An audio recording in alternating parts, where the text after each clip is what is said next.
నమస్కారం.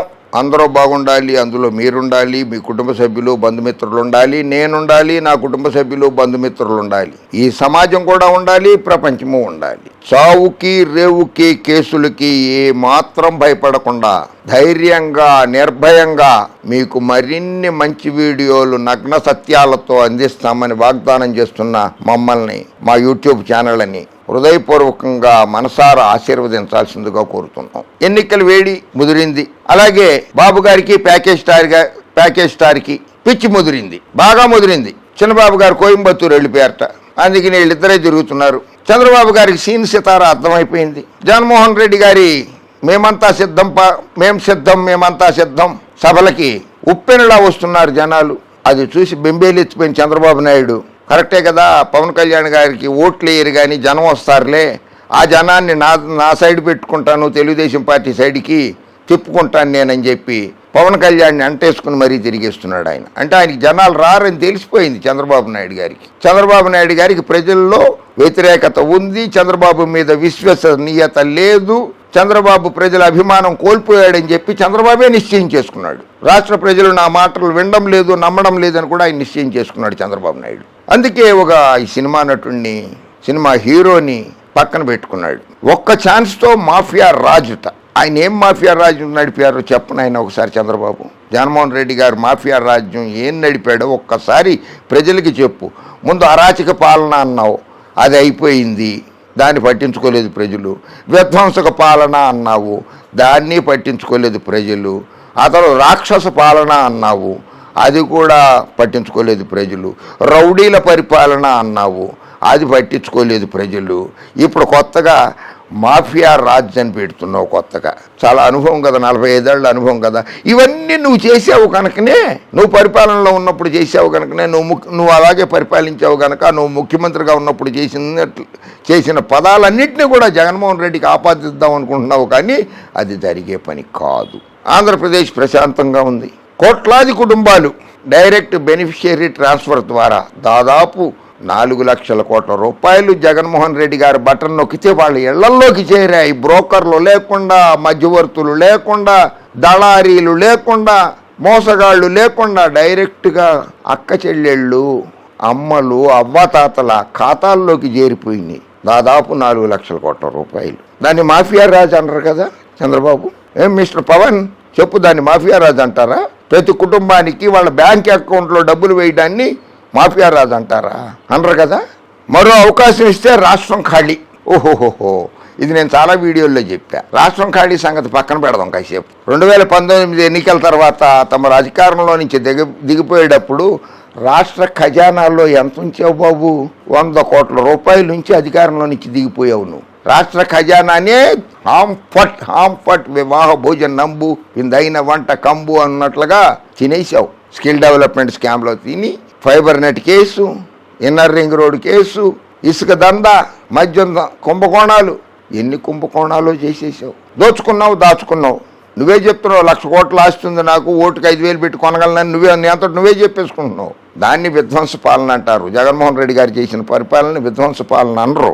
నేను వీడియోలో చెప్పాను కదా, రాష్ట్రం ఖాళీ. నువ్వు చేస్తావు రాష్ట్రాన్ని ఖాళీ. నీ పరిపాలన భరించలేక ఒక్క సామాజిక వర్గం తప్పితే మిగిలిన సామాజిక వర్గాలన్నీ కూడా రాష్ట్రం విడిచిపెట్టి పారిపోవాల్సి వస్తుంది. నువ్వు అధికారంలోకి వచ్చినా, పవన్ కళ్యాణ్ అధికారంలోకి వచ్చినా.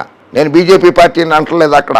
తెలుగుదేశం పార్టీ, జనసేన పార్టీ కనుక అధికారంలోకి వస్తే రాష్ట్ర ప్రజలు విపరీతమైన ఇబ్బందులు ఎదుర్కోవాల్సి వస్తుంది. వీరు కుల మత ద్వేషులు, వీళ్ళు పరమత ద్వేషులు, పరకుల ద్వేషులు. శాంతిసీమలో కులచిచ్చు పెట్టింది ఎవరు? 1970 సంవత్సరాలలోనే, 72 ఆ సంవత్సరాల్లోనే శ్రీ వెంకటేశ్వర యూనివర్సిటీలో విద్యార్థి సంఘం నాయకుడిగా పోటీ చేసి కులచిచ్చు ఆ రోజుల్లోనే శ్రీ వెంకటేశ్వర యూనివర్సిటీ తిరుపతిలో పెట్టావు నాయన చంద్రబాబు. నువ్వు గుర్తుకు తెచ్చుకో. పెద్దిరెడ్డి రామచంద్రారెడ్డి గారిని అడుగు, చెప్తాడు ఆయన. కులచిచ్చు పెట్టావా లేదా అన్నది చెప్తారు. ఆ రోజుల్లో చదివినటువంటి, నీతో పాటు చదువుకున్న వాళ్ళు చాలామంది డాక్టర్లు, లాయర్లు, సైంటిస్టులే అమెరికాలో ఉన్నారు. నాకు 2-3 ఫోన్ చేశారు అమెరికా నుంచి. మా క్లాస్మేట్ సార్ అతను చంద్రబాబు, మా హాస్టల్ మేట్ కూడా అతను చంద్రబాబు. అప్పుడప్పుడు మా జేబులో నుంచి మాతో చెప్పకుండా కూడా డబ్బులు తీసుకుంటూ ఉండేవాడు ఖర్చుల కోసం. తర్వాత చెప్పేవాడు, ఏమైనా ఎవరన్నా డబ్బులు తీశారంట, నేనే తీశాను డబ్బులు అని చెప్పేవాడు చంద్రబాబు నాయుడు అని చెప్పి కొంతమంది ఫోన్లు చేసి చెప్పారు. నువ్వు జేబులు ఖాళీ చేస్తావు ప్రజలవి. ఖజానా ఖాళీ చేస్తావు. ఆ విద్య నీ దగ్గర బాగా ఉంది చంద్రబాబు నాయుడు, పవన్ కళ్యాణ్ అటువంటి ఆయన్ని పక్కన పెట్టుకుని తిరుగుతావు ఎందుకు? పవన్ కళ్యాణ్ సిద్ధం అంటున్నకు జగన్కు ఇక యుద్ధమే.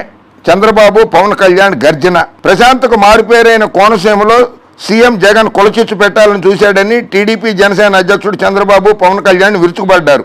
ఒక్క ఛాన్స్ ఇస్తే రాష్ట్రాన్ని మాఫియా రాజ్ చేశారని, మళ్లీ అవకాశం ఇస్తే రాష్ట్రం ఖాళీ అయిపోతుందని హెచ్చరించారు. దళితులపై దాడులు పెరిగిపోయాయని, జగన్ పాలనలో వారికి తీవ్ర అన్యాయం జరిగిందని అన్నారు. కులమతాలు దాటి, ప్రాంతాలు దాటి, జిల్లా స్థాయి దాటి ఆలోచించకపోతే అందరూ నష్టపోతామని హెచ్చరించారు. గురువారం సాయంత్రం బిఆర్ అంబేద్కర్ కోనసీమ జిల్లా అంబాజీపేట సెంటర్, రాత్రికి అమలాపురంలో జరిగిన ప్రజాగళ ఉమ్మడి బహిరంగ సభల్లో వారిద్దరూ ప్రసంగించారు. దోపిడీకి లైసెన్సులు ఇచ్చారట చంద్రబాబు అని జగన్మోహన్ రెడ్డి దోపిడీకి లైసెన్సులు ఇచ్చాడని చెప్పి చంద్రబాబు నాయుడు గారు అంటున్నారు. ఏం లైసెన్సులు ఇచ్చాడో ఒకసారి చెప్పు. మద్యం లైసెన్సులు పదవిలో నుంచి దిగడానికి 2 నెలల ముందు నుంచే 2019లోనే తమరే ఇచ్చారు లైసెన్సులన్నీ.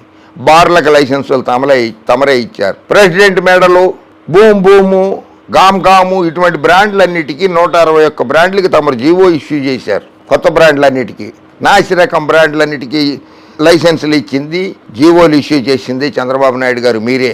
జగన్మోహన్ రెడ్డి ఇప్పుడు ఎక్స్పైరీ సీఎం, ఎక్స్ సీఎం నువ్వు.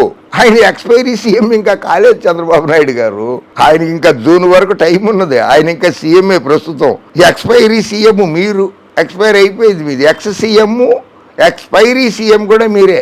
జగన్మోహన్ రెడ్డి తినేది అల్పాహారం కింద తినేది ఇసుక, మధ్యాహ్నం భోజనం కింద మద్యం, రాత్రి భోజనం కింద గనులు తినేసేది రాష్ట్రం మొత్తాన్ని దోచేసుకున్నారు. మళ్ళీ గెలిస్తే ఈసారి ప్రజలను చంపేసి ఇళ్లకు డోర్ డెలివరీ చేస్తాడని హెచ్చరించారు. అది నేను ఎప్పుడో ఏడాది క్రితం చెప్పా. చంద్రబాబు నాయుడు గారికి అధికారాన్ని ఇస్తే రాష్ట్రాన్ని శ్మశానంగా మారుస్తాడు, తెలుగు ప్రజలారా జాగ్రత్తగా ఉండండి అని. జగన్మోహన్ రెడ్డి ఆ పని చేయడు. జగన్మోహన్ రెడ్డికి మానవత్వం ఉంది, నీకు మానవత్వం లేదు చంద్రబాబు నాయుడు గారు. అందుకనే శవాల్ని గుట్టలుగా చేయగలవు నువ్వు. రైతుల్ని సాక్షాత్తు ఆంధ్రప్రదేశ్ శాసనసభ ఎదుర్కొండా పెట్టలను కాల్చినట్లు కాల్పించిన చరిత్ర నీది. అంగన్వాడీ కార్యకర్తలని గుర్రాలతో తొక్కించిన చరిత్ర నీది చంద్రబాబు నాయుడు. పవన్ కళ్యాణ్ ఆయన్ని పక్కన పెట్టుకు తిరగడానికి సిగ్గుపడు పవన్ కళ్యాణ్. వాలంటీర్లకు ఒకటే చెప్తున్నా, రాజకీయాలు చేయొద్దు. వైసీపీ నేతలు చెప్పారని రాజీనామా చేస్తే మీకు మళ్ళీ ఉద్యోగం రాదు. కూటమి అధికారంలోకి వస్తుంది, పోయేది మీ ఉద్యోగాలే. జగన్ ఉద్యోగాల కోసం మీ ఉద్యోగాలు పోగొట్టుకోవద్దు. కూటమి అధికారంలోకి వస్తుంది, పోయేది మీ ఉద్యోగాలే అని పరోక్షంగా చెప్తున్నాడు ఆయన. వాలంటీర్ వ్యవస్థను రద్దు చేస్తా అని కూడా ఆలోచించండి ప్రజలారా. ఆయన పక్కన ఉన్నారు పవన్ కళ్యాణ్ గారు. ఒక ఆయన కుడి చెయ్యి, ఒక ఆయన ఎడం చెయ్యి చూపిస్తూ ఒక్క ఛాన్స్తో మాఫియా రాజ్.